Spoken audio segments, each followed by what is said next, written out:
तो इस वीडियो में आपको बिहार एसएससी जो टेस्ट सीरीज है मैथ का 1 नंबर, इसका मैं सॉल्यूशन कराने वाला हूं। तो यहाँ पर पहला क्वेश्चन देखिए, कह रहा है 300 मीटर लंबी एक रेलगाड़ी 25 मीटर प्रति सेकंड की गति से जा रही है, 200 मीटर लंबे एक पुल को पार करेगी। यानी कि कुल दूरी कितने हो जाएगी, 300 और प्लस 200, ये कितनी आ गई 500। और गति कितनी है, स्पीड कितनी है, 25 मीटर प्रति सेकंड। तो यहाँ पर पूछ क्या रहा था आपको, कितनी देर में पार करेगी, यानी कि समय बराबर क्या होता है, डिस्टेंस अपॉन स्पीड। तो यहाँ पर हो जाएगा 500/25, यानी कि 25 दूनी के 50, यानी कि 20 सेकंड में जो है पार करेगी। देखिए इस क्वेश्चन में कह रहा है कि जब 8 किलोमीटर प्रति घंटे की रफ्तार से चलती है तो वो 2.5 मिनट देरी से पहुंचता है, यानी कि प्लस 2.5 मिनट हो जाएगा। और जब 10 किलोमीटर प्रति घंटा, यानी कि 10 किलोमीटर प्रति घंटे की रफ्तार से चलता है तो वो 5 मिनट पहले पहुंचता है। तो यहाँ -5 मिनट लिख देते हैं। तो पूछ रहा है विद्यालय से उसके घर की दूरी, तो इसका डायरेक्ट फार्मूला याद करिएगा। जब भी दूरी निकालना होगा तो दोनों दोनों जो गति है, एक मान लीजिए कि ऐसा क्वेश्चन है कि एक में देर से और एक गति से पहले पहुँच रहा है, तो अगर दूरी निकालना हो तो दोनों गति को गुना कर देंगे, यानी कि 8 गुने 10, और दोनों गति का अंतर ले लेंगे। तो 10 - 8 कितना हो जाएगा, 2, और गुना कर देंगे समय, जितना भी अंतर हो रहा है समय में, पहले 2.5 मिनट ज़्यादा ले रहा था, अब 5 मिनट कम ले रहा है। तो इन दोनों का अंतर, यानी कि 2.5 में से हम 5 को -5 को घटाएंगे तो कितना आ जाएगा, 7.5। और चूंकि ये मिनट में है और ये हमारा क्या है, घंटा में है, तो इसको भी हम घंटा में बनाएंगे। तो 7.5 और भागे 60, तो यहाँ पर समय के अंतराल से गुना कर देंगे, यानी 7.5/60। इसको सॉल्व कर देंगे, हमारा डिस्टेंस आ जाएगा। देखिए यहाँ कह रहा है एक व्यक्ति अपने पुत्र से 24 वर्ष बड़ा है। तो मान लेते हैं कि उसके पुत्र की आयु कितनी है, x है। तो व्यक्ति की आयु कितनी हो जाएगी, x + 24। ये हमारे पुत्र और ये हमारी व्यक्ति। 2 वर्ष के बाद उसकी आयु अपने पुत्र की आयु की दुगनी हो जाती है। तो 2 वर्ष बाद, यानी कि 2 वर्ष बाद पुत्र की आयु कितनी हो जाएगी, x + 2, और व्यक्ति की आयु कितनी हो जाएगी, x + 26। तो पुत्र की वर्तमान आयु कितनी है। तो देखिए 2 वर्ष बाद कह रहा था कि पुत्र की आयु, जो पिता की आयु है, यानी कि x + 26 है, ये अपने पुत्र से दोगुनी हो जाएगी, यानी कि 2 गुने x + 2, यानी कि x + 26 बराबर क्या हो जाएगा, 2x + 4। तो यहाँ से हमारा x बराबर कितना आ जाएगा, 22, यानी कि पुत्र की आयु पूछ रहा था, तो पुत्र की वर्तमान आयु कितनी है, 22 साल। अब देखिए यहाँ कह रहा है कि ए और बी किसी काम को 30 दिन में करते हैं, 30 दिन, और बी और सी उसी काम को 24 दिन, बी प्लस सी कितने दिन, 24 दिन, और सी और ए उसी काम को 20 दिन, सी प्लस ए उसी काम को कितने दिन में, 20 दिन में कर सकते हैं।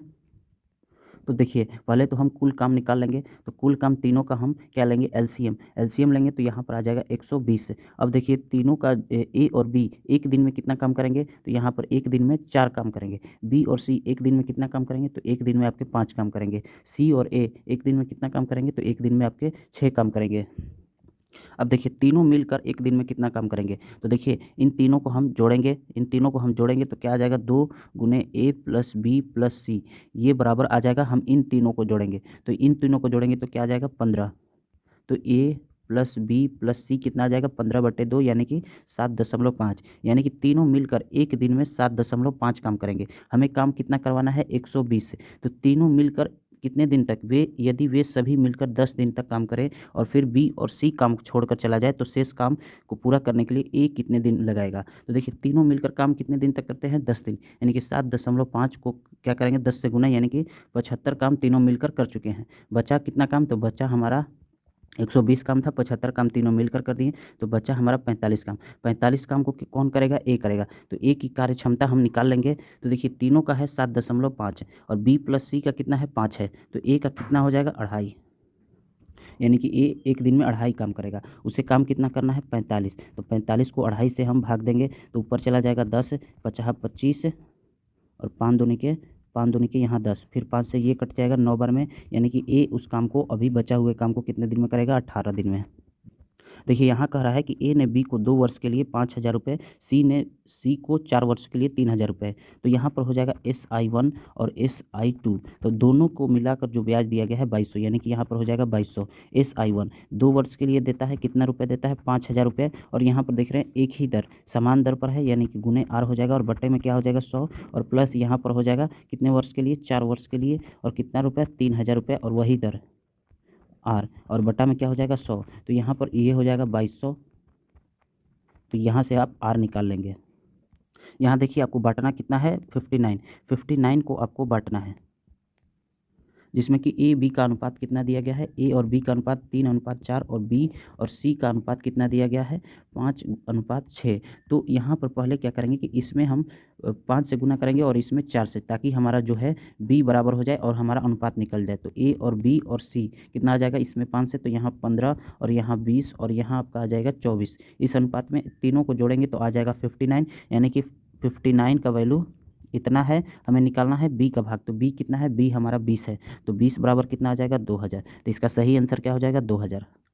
यहाँ पर देखिए वृत्त की त्रिज्या वर्ग के परिधि दोनों बराबर है। वृत्त की त्रिज्या r होती है और वर्ग की परिधि क्या हो जाएगी, 4a। हम मान लेंगे a बराबर 2, तो a बराबर 2 मान लेते हैं, तो r कितना आ जाएगा, 8 है। तो वर्ग का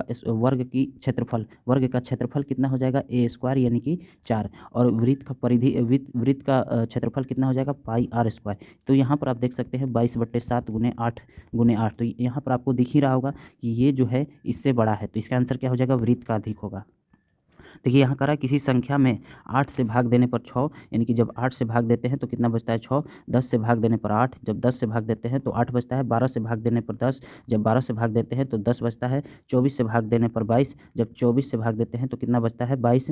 और 36 से भाग देने पर 34, और 36 से भाग देते हैं तो 34। तो यहाँ पर एक चीज़ आप देख रहे होंगे कि जब भी हम जिससे भाग दे रहे हैं और जितना बच रहा है, इन दोनों को अगर घटाते हैं, यानी कि 8 - 6 करते हैं तो यहाँ 2, और यहाँ पर आपको 10 - 8 करते हैं तो यहाँ भी 2, यहाँ 12 - 10 करते हैं तो यहाँ भी 2, और यहाँ पर आप 24 - 22 करते हैं तो यहाँ भी 2, और यहाँ आप 36 - 34 करते हैं तो यहाँ भी 2। यानी कि जो अंतर है अगर ये समान रहे तो हम कैसे करेंगे, तो जिससे हम भाग दे रहे हैं, यानी कि 8, 10, 12, 24, 36, 8, 10, 12, 24 और 36, जिससे हम भाग दे रहे हैं उसका क्या निकालेंगे, एलसीएम निकालेंगे। तो एलसीएम कितना आ जाएगा, 360, और जितना घटाने पर बच रहा है, यानी कि सब जगह 2 ही बच रहा है, तो हम 360 में से 2 को घटा देंगे तो कितना आ जाएगा, 358। इसका आंसर क्या हो जाएगा, 358। देखिए इस क्वेश्चन में कह रहा है 50 गेंदों का औसत 5 ग्राम है। देखिए 50 का कितना औसत है, 5 ग्राम, यहाँ पर 5 ग्राम।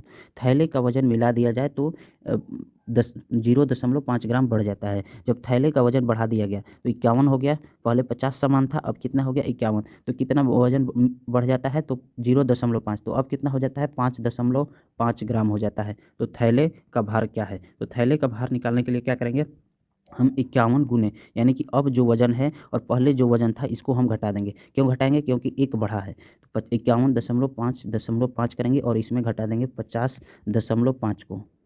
तो यहाँ से आपका आ जाएगा 280.5 और यहाँ से 250, यानी कि 30.5, यानी कि थैले का वज़न कितना है, 30.5। देखिए यहाँ कह रहा है 12 खिलाड़ियों की औसत आयु 25 वर्ष है। 12 का औसत आयु कितनी है, 25 वर्ष।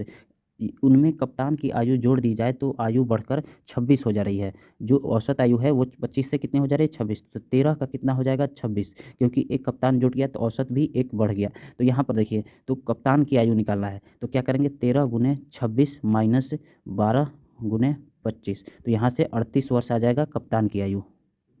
अब देखिए यहाँ कह रहा है 2 अंकों की एक संख्या, तो 2 अंकों की एक संख्या क्या लिख देंगे, 10x + y का योग मूल अंकों का योग मूल संख्या से 9 कम है। तो ये आपका क्या होगा, मूल संख्या, ये हो गया आपका मूल संख्या। अंकों का योग क्या हो जाएगा, x + y, यानी कि मूल संख्या से 9 कम है।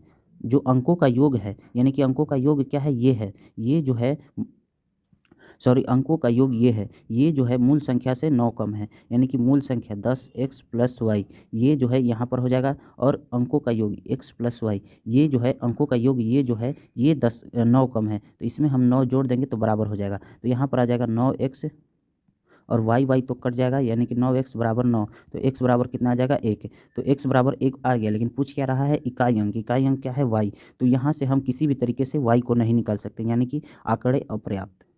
तो देखिए यहाँ पर कह रहा है किस वार्षिक चक्रवृद्धि ब्याज दर से 3000 रुपये 3 वर्ष में इतना हो जाएगा। तो देखिए जितना हो जाएगा उसको ऊपर लिखते हैं, यानी कि 3993 को ऊपर लिखेंगे, और जो है कितना मूलधन है, वो मूलधन को 3000 है, इसको नीचे रखेंगे, और कितना समय है, 3 वर्ष, तो इसका हम क्या निकाल देंगे, क्यूब रूट, मतलब घनमूल निकाल देंगे, और इसमें हम 1 घटा देंगे, और ये हमारा बराबर आ जाएगा r/100 के।